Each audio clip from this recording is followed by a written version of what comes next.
welcome back to the channel. We are back in my shop and we are actually going to work on something. So I've been getting some comments lately saying all I do is product reviews and I'm never working on anything anymore. Well, it's because summertime, I want to be outside. I want to be enjoying my toys. So wintertime's here in North Carolina. It was below freezing this morning, so it's time to be in the shop and working on some stuff. So for those of you who remember the Packard, I actually started on this yesterday. And we're going to start bagging this thing.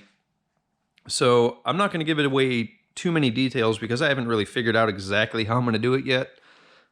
This body, I know of two that have been bagged before. Kind of have an idea how to do it, but I've never bagged anything before in my life. So we're going to learn on this one. Basically what I've done so far is I just have the rear end sitting in here on the springs. I have the wheels and tires mounted. And the goal of this video is going to be this guy right here. So this is a rear end out of probably an 85, 86 square body Chevy truck. So I'm going to use this in this car. The reason for that is it's the same bolt pattern, one. And the other reason is the way that the rear drums work on the Packard. I'll show you a little bit more in depth later. Basically, you have to remove this nut, and the drums are a press fit onto a stub axle.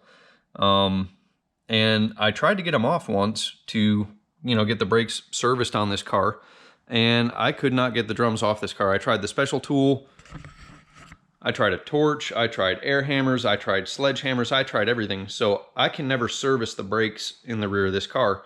Now I do have another donor car outside that I could take the rear end out of, but something more modern is probably a little bit more suitable for what I'm going to do. So we have this complete. I believe it's an 8.5 rear end. Don't know what gears are in it. I'll figure that out later. But basically what I need to do today is we're going to pull the drums off, get the e-brake cables off, and then we're going to cut all the old brackets off this rear end because I won't need them anymore. Something else, this rear end is about 66 inches wide. The rear end under the Packard is about 61.5 inches wide. Surprising, right, for how big this car is. But I'm going to do something different with that as well, because I jacked the rear end up into the car yesterday. I'll put a picture right here.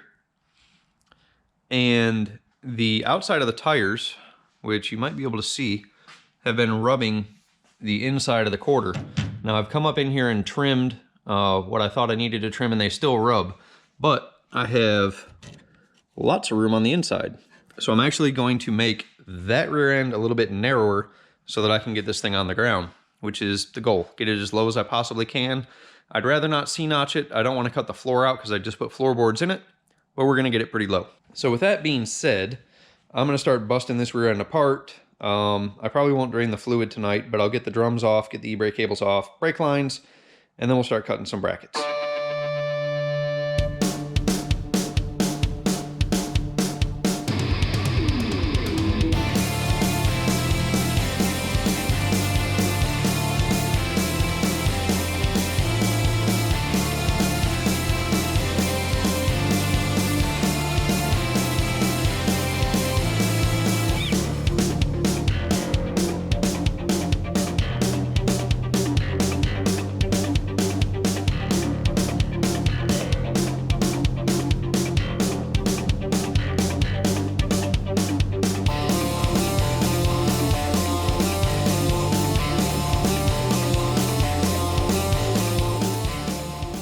Okay, we've got some handy-dandy equipment out here.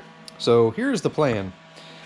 The original spring perch, gone. The original bump stop plate, I guess you'd call it, gone. Shock mounts, gone. I would leave these, but this is on one side, and that one's on the other. So we're gonna have to make new ones of those too. I'm gonna leave the brake line brackets, because I think they will work good. I'm gonna put the factory brake line back on when I'm done. So basically the goal tonight is to get these tubes clean, because like I said, I'm going to have to narrow this axle, and that'll be in the next video, hopefully. My plan is to get the factory axles resplined, which is no big deal.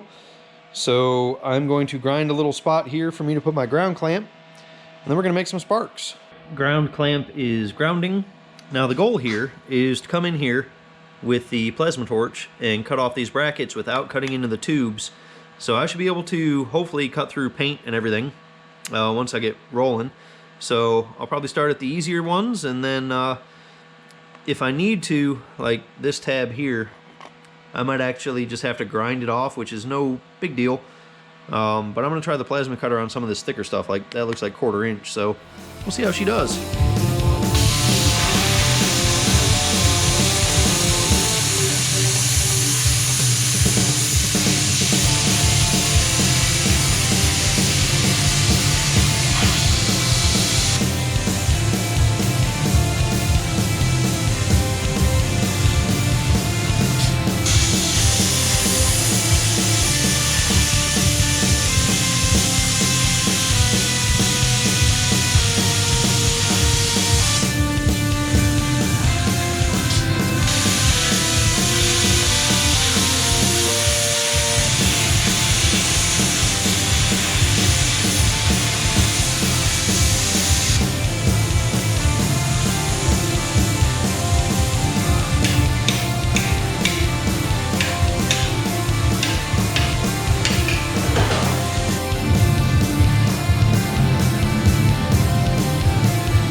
That last shot might have taken out the old GoPro. Can't wait to look at the footage.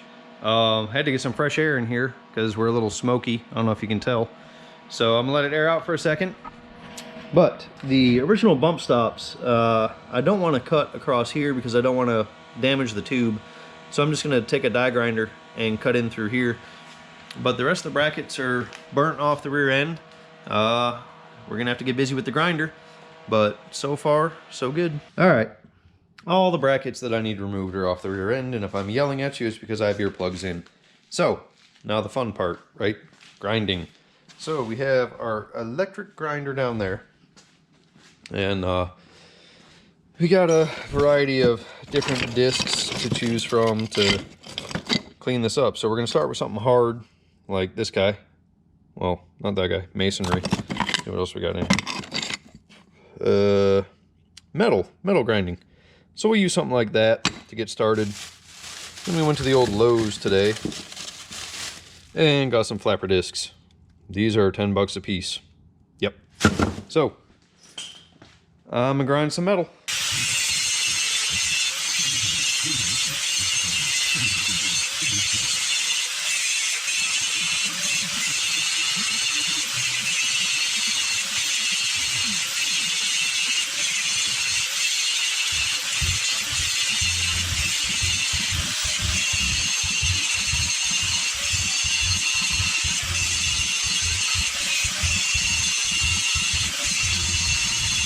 Alright, so we are getting a lot of metal shavings on the floor, but getting pretty close to buttoning up our grinding. And then what I'll do is I'll clean the tube from end to end. I'm not sure where I'm going to cut yet.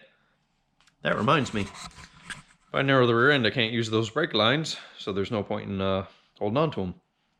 But anyway, I'm going to wrap up this video because it's late and I'm just going to grind some more and then call it a day. But stay tuned because I'm going to try to keep on this project as much as I can. Hopefully no parts issues. We've been having that issue for a year or more now. So I'm going to call some places tomorrow, get some parts on the way, and really tear into this thing. So this is supposed to be my winter project. We'll see how long it takes me to get it done. Hopefully more than a couple of weeks. I want to spend my time, really do it right, and kind of film as I go along. So anyway, guys, check me out on Instagram. If you haven't yet, follow me on there. I try to post up about the stuff I'm doing daily, more often than you'll see a video. So thank you guys for watching, and we'll see you next time.